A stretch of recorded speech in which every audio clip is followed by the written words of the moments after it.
কেউ কেউ ধারণা করছেন জাতীয় পার্টি হয়তো কোনো আসনই পাবে না। তাই যদি না হয় তাহলে বোঝাই যাচ্ছে যে এই নির্বাচনের মধ্য দিয়ে জাতীয় পার্টির কিন্তু শেষ সমাধি রচিত হবে।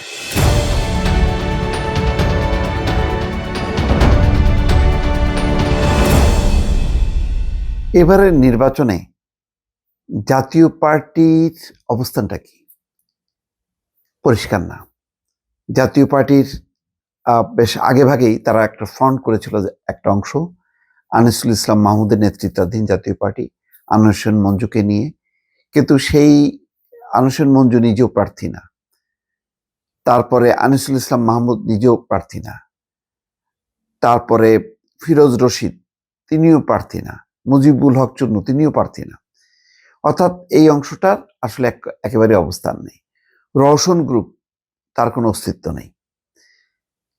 কোন রকমে টিকে আছে জি এম কাদের, এবং জি এম কাদেরের যে মূল ভরসার জায়গাটা, তারা 196টা আসনে প্রার্থী দিতে পেরেছে, কিন্তু কোনো জায়গায় কোনো প্রতিদ্বন্দ্বিতা আছে এমন কোনো বার্তা নেই। রংপুর অঞ্চলে তাদের সেই আগের জোয়ার, সেই জোয়ারও নেই।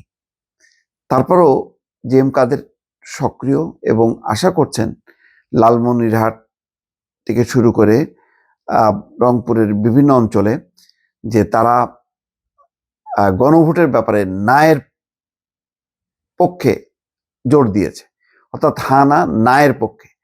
তাদের ধারণা যদি রংপুর অঞ্চলে আওয়ামী লীগের নেতাকর্মীরা তাদেরকে সাপোর্ট করে তাহলে তো তারা একটা চমক দেখাতে পারে, ফলাফল আসতে পারে। নতুবা সাধারণভাবে জাতীয় পার্টি তার শক্তি সামর্থ্য দিয়ে তারা নির্বাচনে জয়ী হবেন এমন কোনো অবস্থা নেই।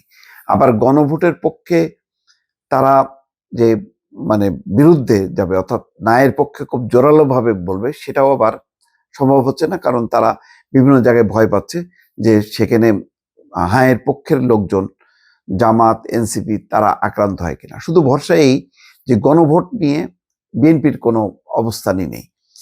তো সেই অবস্থায় তারা সংগঠিত হচ্ছে জাতীয় পার্টি তার মতন করে। এখন সেটায় তারা কতখানি প্রভাব ফেলতে পারবে ভোটারদের উপর সেটা কিন্তু বোঝা যাচ্ছে না।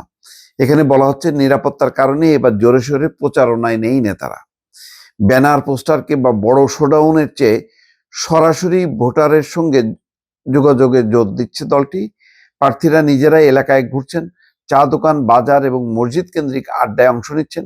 আরেকটি গুরুত্বপূর্ণ দিক হলো স্থানীয় ইস্যুকে সামনে আনা, অর্থাৎ এলাকার রাস্তা, পানি, ড্রেনেজ, বাজার ব্যবস্থা, এই সমস্ত বিষয়গুলো নিয়ে তারা আসছেন। সেই মাঠে ছেড়ে না যাওয়া এবং দুর্নীতি মুক্ত থাকার বার্তা দেওয়া হচ্ছে। সর্বোপরি তারা আওয়ামী লীগের ভোট সহ বিএনপি জামাতের বাইরে যারা ভোট আছে তাদেরকে বাগে আনার চেষ্টা করছে, অর্থাৎ সুইং ভোটের উপর নির্ভর করছে। তাদের ধারণা যে এবার মানুষ ওই দাঁড়িপাল্লা বা ধানের শীষের পক্ষে নেই।